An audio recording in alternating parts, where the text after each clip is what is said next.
O Evangelho segundo Mateus é um dos primeiros relatos oficiais sobre Jesus de Nazaré, sua vida, sua morte e sua ressurreição. O livro em si é anônimo, mas a tradição confiável mais antiga aponta para Mateus, o cobrador de impostos que foi um dos 12 apóstolos que Jesus nomeou, e ele realmente aparece dentro do próprio livro. Por cerca de 30 a 40 anos, os apóstolos ensinaram oralmente e transmitiram seus relatos de testemunho sobre Jesus, assim como seus ensinamentos que haviam memorizado. E Mateus reuniu e organizou tudo isso nessa incrível tapeçaria e criou o livro para destacar certos temas sobre Jesus.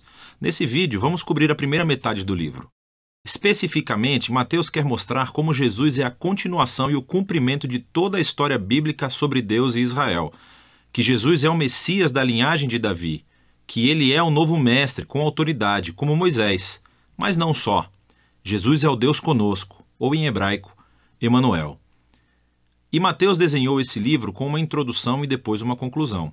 Estes agem como uma moldura em torno de 5 seções claras aqui mesmo no centro, cada uma das quais é concluída com um longo bloco de ensinamentos de Jesus.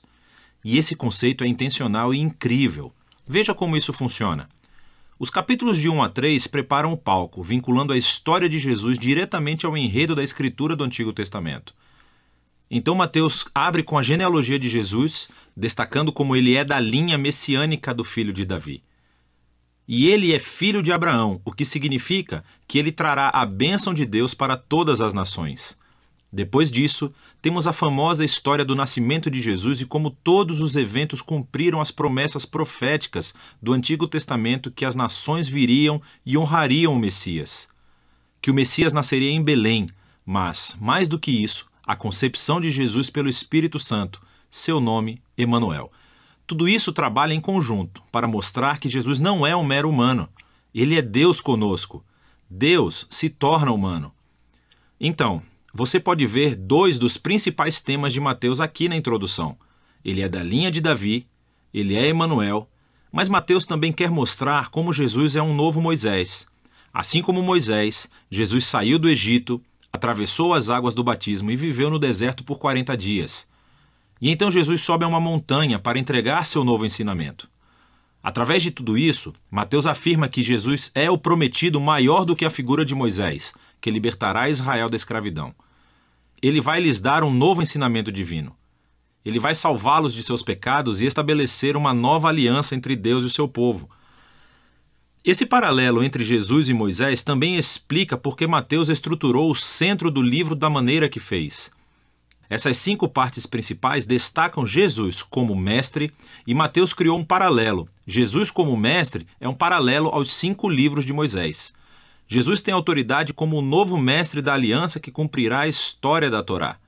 Na primeira sessão, capítulos 4 a 7, Jesus entra em cena anunciando a chegada do reino de Deus, e isso é realmente fundamental.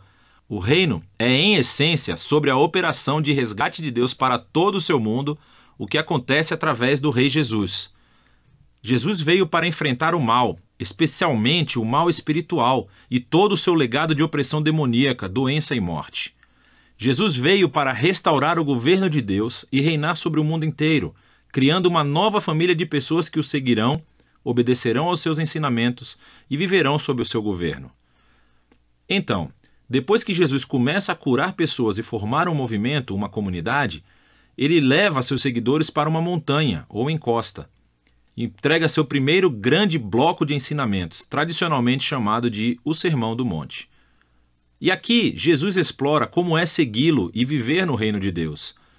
E é um reino invertido no qual não há membros privilegiados. Assim, os pobres, os Zé Ninguém, os ricos, os religiosos, todos são convidados e chamados a se converter, a se arrepender e a seguir Jesus e unir-se à sua família. Jesus diz que ele não está aqui para anular os mandamentos da Torá ou do Antigo Testamento. Em vez disso, ele está aqui para cumprir tudo isso através da sua vida, através dos seus ensinamentos. Ele está aqui para transformar os corações do seu povo, para que eles possam verdadeiramente amar a Deus e amar o próximo, incluindo seus inimigos. Depois de concluir o seu grande ensinamento sobre o reino, a próxima sessão mostra Jesus trazendo o reino à realidade no dia a dia das pessoas. Então, Mateus reuniu aqui 9 histórias sobre Jesus trazendo o poder do reino de Deus para as vidas de pessoas desvirtuadas. Existem 3 grupos com 3 histórias e elas são todas sobre pessoas que estão doentes, ou têm corpos quebrados, ou estão em perigo. E Jesus as cura ou salva por esses atos de graça e poder. E então, bem no meio dessas tríades, encontramos 2 histórias paralelas sobre o chamado de Jesus para que as pessoas o seguissem. E aqui Mateus está enfatizando algo: que somente é possível experimentar o poder da graça de Jesus se decidir segui-lo e tornar-se seu discípulo. Depois de Mateus ter mostrado o poder do reino através de Jesus, Jesus estende o seu alcance, enviando os 12 discípulos que farão o que ele tem feito. E isso leva ao segundo grande bloco de ensinamentos, o capítulo 10. E aqui Jesus ensina seus discípulos a anunciar o reino e o que esperar quando o fizerem. Muitos entre Israel estão aceitando a Jesus e a sua oferta do reino, mas os líderes de Israel não. Eles perderão muito ao se arrependerem e se tornarem discípulos de Jesus. E então Jesus sabe que eles o rejeitarão e perseguirão os seus seguidores. O que é exatamente o que acontece na próxima sessão, capítulos 11 a 13. Mateus reuniu um grupo de histórias sobre como as pessoas respondem a Jesus e a sua mensagem. E é tudo misturado. Algumas histórias são positivas, as pessoas amam a Jesus e acham que ele é o Messias. Outras são mais neutras, como João Batista, ou até mesmo os membros da própria família de Jesus, e deixam claro que Jesus não é o que esperavam. Então, aos líderes de Israel, que são totalmente negativos. Você tem os fariseus e os estudiosos da Bíblia. Todos rejeitam Jesus. Eles acham que ele é um falso mestre, que está levando as pessoas para o caminho errado. Eles pensam que Jesus é uma blasfêmia com essas declarações exaltadas que ele faz sobre si mesmo. Mas Jesus não fica surpreendido ou se abala com essas respostas tão diversas. De fato, ele se concentra nisso no terceiro bloco de ensinamentos no capítulo 13. Aqui, Mateus reuniu um monte de parábolas de Jesus sobre o reino, como um fazendeiro jogando sementes em 4 tipos de solo, ou sobre um grão de mostarda, uma pérola ou um tesouro enterrado. Essas parábolas são como um comentário sobre as histórias que você acabou de ler nos capítulos 11 e 12. Algumas pessoas estão aceitando Jesus com entusiasmo. Outras o estão rejeitando, mas o reino de Deus é de valor supremo e não deixará de se espalhar apesar de todos esses obstáculos. Então, essa é a primeira metade do Evangelho segundo Mateus. Aqui estão mais algumas coisas para analisar enquanto lê esses capítulos. Lembre-se que Mateus está apresentando Jesus como a continuação e o cumprimento da história do Antigo Testamento. Então, procure como ele se entrelaça nas citações do Antigo Testamento.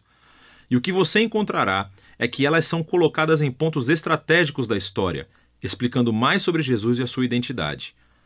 Então pare, reserve um tempo para pesquisar essas referências e as leia em seu contexto do Antigo Testamento e, na maioria das vezes, você descobrirá conexões muito interessantes. Por fim, preste atenção aos tipos de pessoas que aceitam Jesus e o seguem. E você verá que na maioria das vezes são pessoas que não são importantes, não são ninguém ou não têm religião. E essas são as pessoas que são transformadas pela sua confiança ou fé em Jesus e seguem-no. E são os religiosos e os orgulhosos que são ofendidos por ele. Então, como é que essa tensão entre Jesus e os líderes de Israel se manifestará? É disso que se trata a segunda metade de Mateus.